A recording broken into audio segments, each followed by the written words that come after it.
खुद को ढूंढना बहुत मुश्किल कार्य है।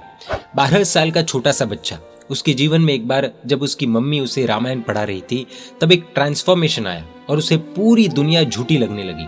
उसे हर व्यक्ति में कहीं ना कहीं स्वार्थ दिखने लगा। सब लोग खुद के लिए ही दौड़ रहे हो ऐसा उसे लगने लगा। एक दिन बिना कुछ कहे अपने पहने हुए कपड़ों में वो घर छोड़कर निकल गया। वो पास रहे आश्रम में जाकर वहां के मठाधिपति को कहने लगा, मुझे दीक्षा दे दो। आश्रम के मठाधिपति ने कहा, आपके पापा से पंगा कौन लेगा, आप कहीं और जाइए। मठाधिपति में भी खुद की सुरक्षा का स्वार्थ उसे दिखा। वो आगे चला। आश्रम आते गए और जाते गए, पर सब जगह कुछ ना कुछ बहानों से उसे ठुकरा दिया जाता। कहीं पापा बीच में लाए गए और कहीं उसकी उम्र। वो निराश हो गया। क्या करना उसे पता नहीं चला। वो रास्ते में एक बार जा रहा था, उसे श्वेत कपड़ों में एक साधु दिखाई दिए। वो उनके पास गया और उनसे पूछा, आप मुझे स्वीकारोगे?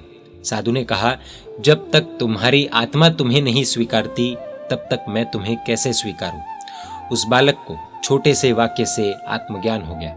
उसने हिमालय की ओर प्रयाण किया और आत्मा की खोज की साधना प्रारंभ की। बरसों बीत गए। बहुत बड़ा संत वो बच्चा बन गया और वह बड़े संत बने बच्चे ने अपने भाषण में अपनी एक कथा कही और अंत में कहा, इस दुनिया में गुरु को ढूंढना बहुत ही मुश्किल है, फिर वो अंदर की आत्मा हो या बाहर के गुरु हो। उनको ढूंढने के लिए अंदर की पुकार चाहिए। मुझे तरना है, वह चाह चाहिए तो राह मिल जाएगी। यह ही बात श्री सूर्यगडांग सूत्र कहता है। आत्मा का हित बहुत ही मुश्किल से मिलता है। खुद को ढूंढना बहुत ही जरूरी है क्योंकि वह बहुत समय से खो गया है। खुद को ढूंढ लिया तो किसी और को ढूंढने की जरूरत ही नहीं पड़ती। जय जिनशासन, जय महावीर।